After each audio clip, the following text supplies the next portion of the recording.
अगर कोई कहता है कि ये चीज़ बंद नहीं हो रही है, अभी भी अज्ञान है, अभी भी आत्मज्ञान ठीक से नहीं हुआ। नहीं तो कभी नहीं, विचार नहीं आता कभी कि जो मैं नहीं हूँ, जो मेरा नहीं है, उसमें कुछ बंद हो जाए। क्यों? कारण भी नहीं होगा उसका कोई, कहीं से सुना होगा, ये कल्पना कर ली होगी कि ये अच्छी बात नहीं है। कृष्ण प्रिया के सभी वृत्तियां निरंतर चलती है। हाँ, मैं रोकने वाला भी तो मैं नहीं हूँ, कुछ रोक नहीं सकता। वो जो कहता है मैं ये रोक दूं, वो भी हम वृत्ति है। अनुभव करता कभी नहीं बोलता कि ये रोक दो, ये वो शुरू कर दो। वो बड़ा शुद्ध है। और ये स्मरण साक्षी भाव है कि ये सब मैं नहीं हूँ। तो जो मैं नहीं हूँ उसमें कौन सी वृत्ति रोकूंगा मैं? अस्तित्व में पूर्णता है। हर प्रकार की वृत्तियां होंगी, हर प्रकार के कर्म होंगे, हर प्रकार के फल आएंगे। अगर हम कहता है कि नहीं ये नहीं आना चाहिए, वो आना चाहिए, कोई बात नहीं, ऐसा भी होगा, लेकिन वो अनुभव करता नहीं कर रहा। अहम अहम वृत्ति है वो भी, कि अब ये कर्म अच्छा नहीं हो रहा, मुझे बदल के दूसरा करना है। ये भी अहम ही कहता है। वो भी पूरी तरह ठीक है, उस स्तर पर ही होना चाहिए वो कार्य। वो अहम भाव ही कह रहा है कि अहम भाव बार बार नहीं आना चाहिए, ये भी अहम ही कह रहा है। तो देखिए, आत्मज्ञान में आपको शंका नहीं है, लेकिन उलझन है। पुराना आपने छोड़ा नहीं है। हो सकता है आपकी नया समझ में आ गया हो कि हाँ, मैं ये शून्यता हूँ, मैं ये पर्दा हूँ जिस पे सब चलता है।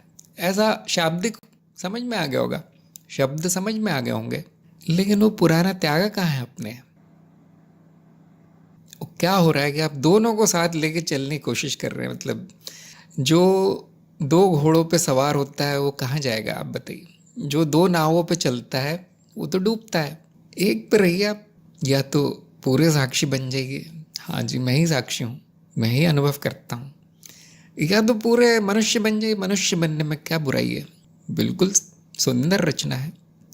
हाँ, ये ये जो खिचड़ी पकी है उसका मैं कुछ कर नहीं सकता। जिसको आत्मज्ञान में शंका नहीं होती, वहाँ पे इस तरह की उधेड़बुन नहीं होती, शांति होती है, आनंद होता है। और अगर कुछ बदलना होता है वो बदल भी देता है व्यक्ति, कुछ शुरू करना होता है शुरू भी कर देता है। वो ये नहीं कहता कि मैंने किया है, लेकिन वो अपने आप होता है। सब में इतनी बुद्धि है, क्या कर्म होना चाहिए, किस इच्छा पे कार्य होना चाहिए, शांति होती है, वहाँ आनंद होता है। इसका अर्थ ये नहीं है कि वहाँ वृत्तियाँ नहीं होंगी, सुख दुख, पछतावा, ईर्ष्या, क्रोध, ये सब बंद हो जाएंगे, ऐसा नहीं है, कभी बंद नहीं होंगे। एक मुर्दे में ही नहीं होता ये सब। क्या होता है कि लोग जो सकारात्मक है वो रखना चाहते हैं, नकारात्मक चाहते हो पूरा नाश हो जाए, और सोचते हैं कि वो ज्ञान से होगा। ज्ञान कोई जादू की गोली है, खा लूँ मैं आत्मज्ञान, अब जो नकारात्मक है वो बंद हो जाए। ये मैं मनो शरीर हूँ मानने से भी बड़ा अज्ञान है। ये कम से कम मैं मनो शरीर हूँ ये मानना स्वाभाविक है, सभी लोगों में होता है। ये मानना कि ज्ञान होने से कोई जादू हो जाएगा और जो बुराई, जिसको मैंने बुरा माना है, वो बंद हो जाएगा, ये और किसी अलग स्तर का ज्ञान है। ये इसको ठीक नहीं किया जा सकता, क्योंकि ये एक प्रचंड इच्छा मात्र है कि मेरे जीवन में जो भी मुझे पसंद नहीं है वो ना हो। ये प्रचंड इच्छा है। यहाँ ज्ञान की इच्छा नहीं है, यहाँ सुधार की इच्छा है।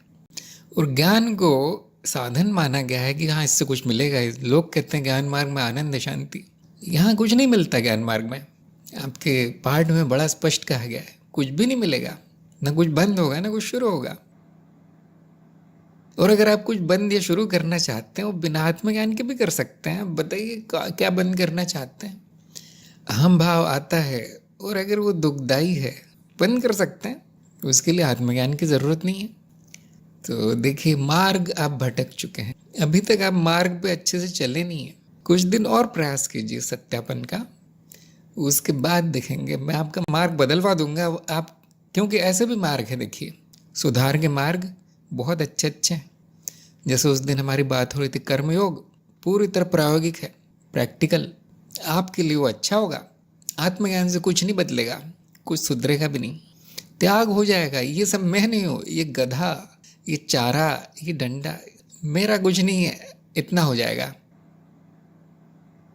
आपका क्या विचार है कि चारा मिलता रहे डंडा ना मिले?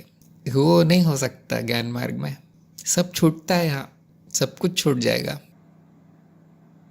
तो देखिए, बुद्धि को अनुशासित कीजिए, चरणबद्ध चलिए, सत्यापन का प्रयास कीजिए।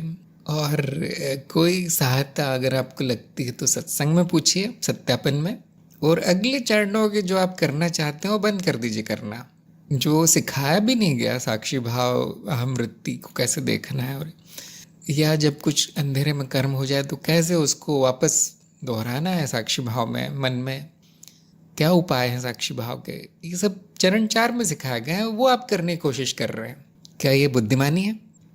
इस बारे में सोचिए। मैं देखूंगा कुछ दिन, उसके बाद आपका मार्ग बदलवा दिया जाएगा।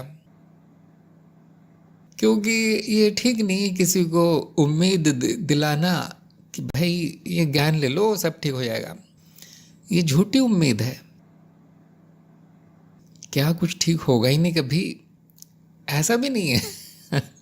आप लोगों से बहुत लोगों ने देखा होगा, अनुभव लिया होगा कि कभी कभी कुछ वृत्तियां समाप्त होती हैं, कभी कभी कुछ सात्विक वृत्तियां प्रकट होती हैं। ये कोई करता नहीं है ना, ये हमारा लक्ष्य है। कभी कभी कुछ आश्चर्यजनक आध्यात्मिक घटनाएं प्रकट होती हैं, कुंडलिनी जागृत होना और ये सब विचित्र अनुभव होना। ये भी कोई नहीं करता ना, ये ज्ञान मार्ग कहता है कि ऐसा होगा, नहीं हमारा लक्ष्य है। क्यों होता है ऐसा? माया में कुछ भी हो सकता है। इस चित्त की जो बनावट है, जो रचना है, उसके अनुसार वो वहाँ प्रतिक्रिया दिखती है, लेकिन वो हमारा लक्ष्य नहीं है, वो ज्ञान मार्ग का लक्ष्य नहीं। तो आप कुछ प्रभाव लाना चाहते हैं, हाँ, अब आपको ज्ञान मार्ग के बाहर जाना पड़ेगा। ऐसे ऐसे चमत्कारी मार्ग हैं कि जहाँ पे कोई सीमा नहीं कि आप इस मनुष्य शरीर के का क्या कर लें, सीमा नहीं। कोई 1 घंटे सांस रोक सकता है, कोई बर्फ में 2 महीने बैठ सकता बिना खाए, आपने देखा होगा। ऐसे ऐसे मार्ग हैं जिनको मनुष्य शरीर पे प्रभाव चाहिए कुछ, हम कहते हैं सुधार का मार्ग या प्रगतिशील मार्ग, कुछ प्रगति चाहते हो। ज्ञान मार्ग में न सुधार होता है न प्रगति होती है। बोले कि बड़ा विचित्र है, आप तो बहुत इसकी बड़ाई करते हैं, सर्वश्रेष्ठ बोलते हैं, बेकार है। हाँ, बेकार सा है, ये अंतिम है। जब सारी प्रगति हो जाए, जब सारा सुधार हो जाए तो ज्ञान मार्ग पे आना चाहिए। इसको हम कहते हैं वैराग्य, विरक्ति। ये साधक के गुणों में बताया गया, गिनाया गया है कि विरक्ति साधक का गुण है। क्यों? क्योंकि अब उसको कुछ और नहीं चाहिए। अब उसका मनुष्य शरीर से मन भर गया है, उसके जगत से मन भर गया है। अब सामाजिक प्रतिष्ठा हो ना हो, अपमान हो, सब बराबर हो गया है। ऐसे व्यक्ति को ज्ञान मार्ग में सफलता मिलेगी। उपरति कहा गया इसको, उपरति। जो अभी भी चाहता है कुछ, हो सकता है उसको ज्ञान हो जाए, क्योंकि कुछ भी हो सकता है, गुरु कृपा है, हो सकता है कभी कभी, लेकिन स्थापित नहीं होगा वो ज्ञान में, अगले दिन भूल जाएगा, उसको लाभ नहीं होगा इसका। उसको वो सब अपना चक्र पूर्ण करना पड़ेगा, फिर वो जो ज्ञान बीज है वो अंकुरित होगा। ऐसा कुछ नुकसान भी नहीं है, ऐसे लोगों को अगर ज्ञान हो जाए तो नुकसान भी नहीं है, ज्ञान मार्ग का कोई नुकसान भी नहीं है, लेकिन लाभ भी नहीं है। तो जब मिटने की इच्छा बच जाती है केवल, तब ज्ञान मार्ग फलदायी है। अगर पाने की इच्छा है, कुछ मिलेगा नहीं, फिर उस साधक की दृष्टि में ये मार्ग पूरी तरह बेकार प्रतीत होगा। ऐसे साधक आपने देखे होंगे, कहते हुए पाया होगा आप। यहाँ कुछ नहीं मिलता है, शब्द मिलते हैं, बुद्धि की सर्कस है ज्ञान मार्ग। उनको ज्ञान चाहिए नहीं था कभी, नहीं तो मिल जाता। उनको प्रभाव चाहिए, उनको लाभ चाहिए, फायदा। तो देखिए, आपका तो कहीं ऐसा नहीं है। अपना मार्ग दोबारा तय कीजिए। सर्वनाश कौन चाहता है? आ जाइए, ये मार्ग आपके लिए। सर्वनाश होता है यहाँ। जिसने साक्षी भाव का नाम भी नहीं सुना कभी, जिसने ज्ञान मार्ग का नाम भी नहीं सुना, उसको भी अनावश्यक कहना सुनना कष्टदायक लगता है क्या? ऐसा नहीं है। ऐसा कौन होगा जिसको मज़ा आता होगा कहने सुनने में? कोई नहीं है। तो ये साक्षी भाव की साधना संबंधित नहीं है, ये प्राकृतिक है, सभी को ऐसा ही लगता है। और वो लगना बंद नहीं होगा, क्योंकि आप साक्षी भाव की साधना कर रहे हैं तो बंद नहीं होगा। मैं तो इतना कहता हूँ 10 गुना हो जाएगा। वो जो भी लगता है, हो सकता है कि आम आदमी को इतना न लगे, जो साक्षी भाव में स्थित है उसकी संवेदना 10 गुना हो जाती है, क्योंकि पूरा स्पष्ट दिखेगा अब जो मन में चल रहा है। जो कांटे की चुभन है वो तलवार की धार की तरह हो जाएगी। ये देखिए कितनी मज़ेदार बात है कि लोग सोचते हैं कि साक्षी भाव में न दुख होगा ना कुछ होगा, कोई कुछ भी कहे पता नहीं चलेगा मुझे, मैं पत्थर हो जाऊंगा। ऐसी ऐसी उम्मीद लेके आते होंगे कुछ लोग, सब सही हो जाएगा साक्षी भाव से। मैं क्या बोल रहा हूँ, मेरा अपना अनुभव और दूसरे लोगों का भी 10 गुना हो जाएगा। क्या चाहते हैं आप लोग? किस प्रकार की विचित्र कल्पनाएं करके आप साधना करते हैं? कुछ बंद नहीं होगा। हाँ, वो जाना जाएगा कि जो 10 गुना तकलीफ हो रही है वो मेरी नहीं है। ये ज़रूर होगा।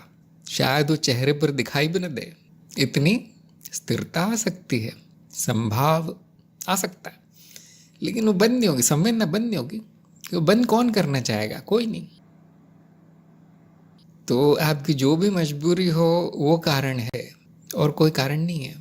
जो स्वयं को विशेष समझता है उसके ऊपर कोई प्रभाव नहीं पड़ता। हम कहते हैं मोटी चमड़ी वाला आदमी। जो स्वयं को विशेष या ऊंचा समझता है उसको आप कितनी भी गालियां दे दे वो हंसता है। शायद आप लोगों ने देखा होगा, उसको कोई प्रभाव नहीं पड़ता। प्रभाव पड़ गया मतलब वो संवेदनशील व्यक्ति है। वो स्वयं को विशेष या ऊंचा नहीं समझता, उसमें अहंकार नहीं है, या उसका अहंकार इतना कमज़ोर है कि वो ज़रा सी बात से टूट फूट के गिर जाता है। तकलीफदायक। तो आपकी मजबूरी समस्या है। ऐसे व्यवसाय में है क्यों आप, है ना? अभी ज्ञान मार्ग के बाहर की बात हो गई। कोई भी बुद्धिमान आदमी चाहे वो ज्ञान मार्ग में है नहीं है, उनसे फर्क नहीं पड़ता, ऐसा व्यवसाय नहीं करेगा जहाँ पे अनावश्यक सुनना और कहना पड़े। साधक की बात दूर है, कोई भी बुद्धिमान आदमी, संसारी आदमी भी ऐसा काम नहीं करेगा।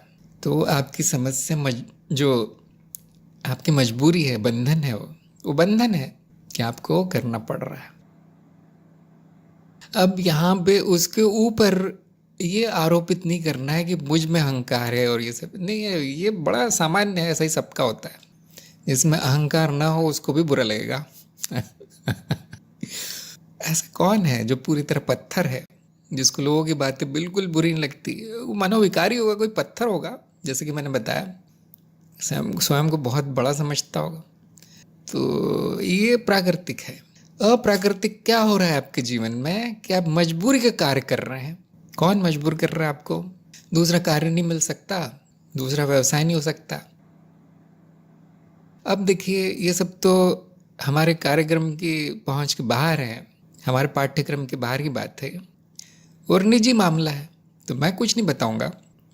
लेकिन इस तरह की स्थिति को हम कहते हैं अशुद्धि। जो आपका चरण 6 है वहाँ पे इस प्रकार की अशुद्धियाँ गिनाई गई हैं। तो जब तक अशुद्धि है तब तक वो तरह तरह के भावों में प्रकट होगी। क्रोध का भाव, हार मान लेना, निराश, ये सब भाव आते रहेंगे। साक्षी भाव से जाएंगे नहीं है। जैसे कि मैंने कहा 10 गुना और हो जाएगा, बोल नहीं सकते हम क्या हो जाएगा। लेकिन वो जैसे ही वो अशुद्धि जाएगी, आपकी मजबूरी जब समाप्त होगी, तो वो जो भाव आते हैं वो भी चले जाएंगे। मूल देखिए, अब ये समझना सही नहीं है कि साक्षी भाव के बाद कोई कुछ भी कहे मुझे क्रोध नहीं आएगा। ये समझ गलत है। ये साक्षी भाव की साधना का अज्ञान दिखाता है। मैं ये नहीं कह रहा कि आप ऐसे सोचते हैं, मैं ऐसे सबके लिए बता रहा हूँ, सबकी जानकारी के लिए। इसका साक्षी भाव से कुछ ज़्यादा संबंध नहीं है। ये अशुद्धि है। आप अशुद्ध वातावरण में हैं, अशुद्ध समाज में हैं, इसलिए वो जो प्राकृतिक है मन में जो होता है, क्रोध आदि, निराशा, घृणा, नफरत, अपने आप आएगी। वो आना ही चाहिए। यह अस्तित्व की पूर्णता है कि यहाँ जो ज़रूरी है वो होता है, करने वाला कोई नहीं। जैसे ही वो अशुद्धि जाएगी, अब बुद्धि का प्रयोग यहाँ ज़रूरी है। देखिए, साक्षी भाव का नहीं, बुद्धि का प्रयोग ज़रूरी है कि मैं यहाँ पे क्या कर रहा हूँ, फिर मैं क्यों मजबूर हूँ, मैं छोड़ क्यों नहीं देता ऐसी जगह। और अब वो बुद्धि कर्म करेगी। अब जो कर्म होगा सही होगा। वो व्यक्ति वो व्यवसाय छोड़ देगा, वो कार्यालय छोड़ देगा, वो नौकरी छोड़ देगा, वो परिवार छोड़ देगा, वो देश छोड़ देगा, जो भी ज़रूरी है वो कर लेगा। अशुद्धि समाप्त। जो अनावश्यक भावनाएं जो भी आती थी वो समाप्त। ऐसा नहीं कि वो क्रोध नाश हो गया, नहीं, वो बिल्कुल उस जब ज़रूरी होगा बिल्कुल उस समय आ जाएगा। हाँ, उस पे अब ये ऊपर से ये आरोपित करना कि ये मेरा अहंकार है, विशेष तो नहीं, ये अनावश्यक है। देखिए, साक्षी भाव में अशुद्धि दिख जाएगी, अशुद्धि का उपाय करना है, बाकी कुछ नहीं करना। अशुद्धि का उपाय करने के जरूरी है। ज्ञान मार्ग तो कहता है वो भी जरूरी नहीं है। ज्ञान मार्ग कहता है वो भी जरूरी नहीं, अशुद्धि होती नहीं है, वो मिथ्या है। लेकिन मैं जानता हूँ हम मनुष्य भी है ना, मनुष्य भी है, मनुष्य के रूप में जीवन चलाना है, तो जो दुखदाई है वो दूर हम कर देते हैं। हर तरह की अशुद्धि दूर करने नहीं बैठ जाते हम। जो दुखदाई है, जो रोज रोज रोज हो रहा है, वो ज़रूर ख़त्म कर देते हैं। एक आध बार कुछ हो गया, हाँ क्रोध आ गया, दुख हो गया, कष्ट हो गया, वो उसके पीछे नहीं पड़ जाते हम, ये ख़त्म होना चाहिए। नहीं, इस जीवन को सरल और सुखदायी करने के लिए जो आवश्यक है वो करना चाहिए। भले ही आप कोई साधना कर रहे हो या ना कर रहे हो, बुद्धि यही कहती है। भले ही मैं ब्रह्म हूँ, मैं अनुभव करता हूँ, कोई बात नहीं, वो अपनी जगह बिल्कुल ठीक है। जीवन अच्छा चले उसके लिए जो ज़रूरी कर्म है वो होना चाहिए, ये बुद्धि कहती है।